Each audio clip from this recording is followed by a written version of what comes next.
ओम नमः शिवाय। हर हर महादेव। आज इस वीडियो के माध्यम से हम जानेंगे श्रावण मास कब से शुरू हो रहा है, श्रावण मास की तिथि क्या है, शुभ मुहूर्त क्या है, इस मास में हमें क्या करना चाहिए, क्या नहीं करना चाहिए, संपूर्ण जानकारी मिलेगी। इसके लिए इस वीडियो को आप पूरा देखिए। और आप सबसे हमारा छोटा सा अनुरोध है, अभी तक आपने हमारे चैनल को सब्सक्राइब नहीं किया तो चैनल को सब्सक्राइब कर लीजिए। जानकारी अच्छी लगे तो इसे लाइक ज़रूर करें। देवों के देव महादेव शिव शंभु को श्रावण मास बहुत ही प्रिय है। इस पूरे माह में भक्तगण भगवान शिव को प्रसन्न करने के लिए विभिन्न तरह की पूजा अर्चना करते हैं। शास्त्रों में कहा गया है, भोलेनाथ को अगर एक लोटा जल चढ़ा दे तो वो अति प्रसन्न हो जाते हैं, बिना मांगे ही सब कुछ दे देते हैं। आषाढ़ पूर्णिमा के समापन के साथ ही श्रावण मास आरंभ हो जाता है। श्रावण मास कब से कब तक है? हिंदू पंचांग के अनुसार श्रावण मास की कृष्ण पक्ष प्रतिपदा तिथि 21 जुलाई दोपहर 3:47 से आरंभ हो जाएगी, जो 12 जुलाई दोपहर 1:11 पर समाप्त होगी। ऐसे में 22 जुलाई से श्रावण मास आरंभ हो जाएगा। 19 अगस्त को श्रावण पूर्णिमा के साथ श्रावण मास का समापन होगा। इस साल श्रावण के बहुत ही दुर्लभ योग बन रहे हैं। इस साल श्रावण माह में करीब 72 साल बाद दुर्लभ संयोग बन रहा है। इस साल श्रावण मास सोमवार के साथ ही आरंभ हो रहा है और इसी दिन के साथ समाप्त हो रहा है। इस साल कुल 5 श्रावण सोमवार पड़ रहे हैं।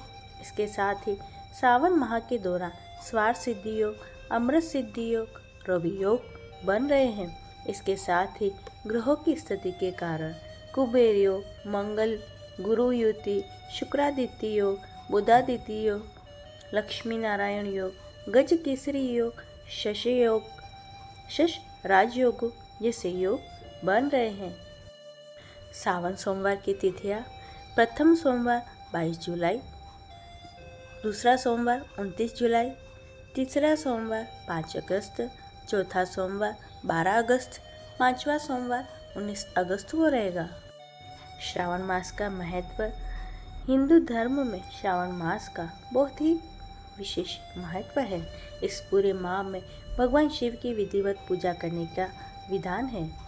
इस माह पड़ने वाले सोमवार को भगवान शिव की पूजा करने के साथ व्रत रखने का भी विधान है। इसके साथ ही श्रावण मास के हर एक मंगलवार को मंगला गौरी व्रत रखा जाता है, जिसमें माँ पार्वती की पूजा करने का विधान है। श्रावण माह में भगवान शिव की पूजा करने से व्यक्ति को हर एक दुख दर्द से छुटकारा मिलता है और सुख समृद्धि प्राप्त होती है। श्रावण मास में ही कावड़ यात्रा शुरू होती है। इस साल कावड़ यात्रा 22 जुलाई से ही आरंभ हो रही है। कावड़ यात्रा के दौरान शिव भक्त गंगा जल लेकर सैकड़ों किलोमीटर पैदल यात्रा करके भगवान शिव को अर्पित करते हैं। श्रावण में इस तरीके से पूजा करें। ब्रह्म मुहूर्त में उठकर स्नान आदि से निवृत्त होकर साफ कपड़े पहने। इसके बाद श्रावण व्रत का संकल्प ले घर में या शिवालय जाकर पूजा करें। शिवलिंग का गंगा जल, दूध, दही, शहद आदि से अभिषेक करें। भगवान को बेलपत्र, सुपारी, फल, फूल, भांग, धतूरा अर्पित करें। सावन सोमवार की कथा और श्रावण महात्म्य में अध्याय का श्रवण करें। पूजा के आखिर में आरती जरूर करें। इन मंत्रों का जाप करें। रुद्र मंत्री द ओम नमो भगवते रुद्राय, रुद्र गायत्री मंत्र ओम तत्पुरुषाय विद्महे, महादेवाय धीमहि तन्नो रुद्र प्रचोदयात्, महामृत्युंजय मंत्र ओम त्र्यंबकं यजामहे सुगंधिं पुष्टिवर्धनम् उर्वारुकमिव बन्धनान् मृत्युमोक्षीमामृताम्। आप इन मंत्रों का ज़्यादा से ज़्यादा जाप करें। इस महीने में शिव भगवान बहुत जल्दी प्रसन्न हो जाते हैं। इसके साथ ही सोमवार का व्रत करने से शीघ्र फल मिलता है। श्रावण मास में भगवान शंकर की पूजा से विवाह आदि में आ रही अड़चनें दूर हो जाती हैं। श्रावण माह की पूजा विधि: सुबह जल्दी उठ जाएं, स्नान आदि से निवृत्त होने के बाद साफ वस्त्र धारण करें, घर के मंदिर में दीप प्रज्वलित करें, सभी देवी देवताओं का गंगा जल से अभिषेक करें, शिवलिंग में गंगा जल और दूध चढ़ाएं, भगवान शिव को पुष्प अर्पित करें, भगवान शिव को बेलपत्र अर्पित करें, भगवान शिव की आरती करें और भोग लगाएं। इस बात का हमें ध्यान रखना चाहिए, भगवान को सिर्फ सात्विक चीज़ों का ही भोग लगाएं और भगवान शिव का अधिक से अधिक ध्यान करें। भगवान शिव की पूजा में प्रयोग होने वाली सामग्री पुष्प, फल, पंचमेवा रत्न, सोना, चांदी, दक्षिणा, पूजा बर्तन, कुशासन, दही, शुद्ध देशी घी, शहद, गंगा जल, पवित्र जल, पंचरस, इत्र, गंध, रोली, मौली, जनेऊ, पंचमिष्ठान, बिल्वपत्र, धतूरा, भांग, बेर, आम्र, मंजरी, जौ की बाले, तुलसी दल, मंदार, पुष्प, गाय का कच्चा दूध, ईख का रस, कपूर, धूप, दीप, रुई, मलयागिरी, चंदन, शिव व माँ पार्वती की श्रृंगार की सामग्री। श्रावण मास के नियम। पहला नियम, मान्यता है श्रावण मास में मांस मदिरा का सेवन बिल्कुल नहीं करना चाहिए। दूसरा, वाद विवाद से बचना चाहिए, गरीब परिवार में स्नेह बना रहना चाहिए।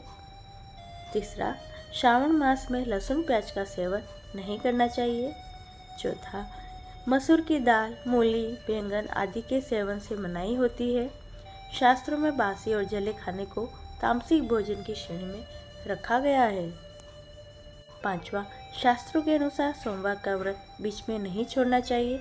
अगर आप व्रत रखने में असमर्थ है तो भगवान शिव से माफ़ी मांगकर ना करें। आप इन चीज़ों का ध्यान रखें, इन नियमों को ज़रूर अपनाएं। और श्रावण मास में हमें क्या करना चाहिए? पहला, श्रावण मास महादेव को प्रिय है, ऐसे में इस दौरान तांबे या चांदी के बने सांपों को जोड़ी का दान करना चाहिए। यह बहुत ही शुभ होता है। इसका दान करने से दोषों से मुक्ति मिलती है। दूसरा, इस दौरान रुद्राक्ष का दान करना भी बहुत ही शुभ माना गया है। इसका दान करने से मान सम्मान में वृद्धि होती है। तीसरा, श्रावण मास में आर्थिक स्थिति को मजबूत करने के लिए शिव जी को चूड़ा, दही अर्पित करें, साथ ही जरूरतमंदों को इसका दान करें। ऐसा करने से सौभाग्य में वृद्धि होती है। चौथा, सावन में सोमवार के दिन जरूरतमंद लोगों को चावल का दान जरूर करना चाहिए, इससे आपको तरक्की मिलेगी। पांचवा, श्रावण मास में शनिवार के दिन काले तिल का दान करें। ऐसा करने से शनि की 7.5 का दुष्प्रभाव कम हो जाता है। छठा, देवों के देव महादेव की प्रिय माह सावन में गरीब व्यक्ति को गुड़ का दान जरूर करना चाहिए। इससे धन संबंधित सारी समस्याएं दूर हो जाती है। श्रावण मास में भगवान शिव की पूजा अर्चना करने से सुख समृद्धि की प्राप्ति होती है, साथ ही व्यक्ति की सारी मुरादें पूरी हो जाती हैं। पौराणिक कथाओं के अनुसार भगवान भोलेनाथ को अपने पति के रूप में पाने के लिए माँ पार्वती ने कठिन तपस्या की थी, जिसके फलस्वरूप महादेव ने माता पार्वती को पत्नी के रूप में स्वीकार करने का वर दिया था। इसलिए ऐसा कहा जाता है, सावन के सोमवार में भगवान भोलेनाथ की पूरी श्रद्धा के साथ पूजा अर्चना करने से मन चाहे वर की प्राप्ति होती है। साथ ही कुंडली में चंद्र की स्थिति मजबूत हो जाती है और अन्य अशुभ प्रभावों से भी छुटकारा मिलता है। ये थी श्रावण मास से जुड़ी हुई संपूर्ण जानकारी। उम्मीद करती हूँ आपको पसंद आई होगी और आपको ये जानकारी अच्छी लगी है तो इसे लाइक करें, चैनल को सब्सक्राइब कर लें और कमेंट में ओम नमः शिवाय ज़रूर लिखें। सभी भक्तों को राधे राधे।